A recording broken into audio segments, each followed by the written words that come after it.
Do you know that Mommy D. Pacquiao is not only good in dancing, she is also a good singer.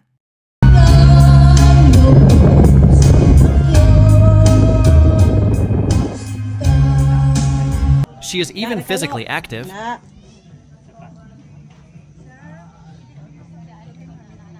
And a very good inspirational speaker. Here, she delivered an impromptu speech in the wedding of her grandson. Listen to Mommy D's speech, and you will know it's such a very relatable speech. Ang gugma maluluyon, ang gugma musabog. Bakat ang mag-asawa nga walay away. Daghang mag-asawa nga naagay away. May nagkuna sa inyong kinabuhi promoyon, no? Bakat ang magtiayon nga walay away na agina kay lamas na sa gugma. Pero ayaw pa sobrahin. Ang gugma, manuluyon. Tungod kay manuluyon siya, naaman ang kaluoy, no? Naapod ang respeto nga nako kayo.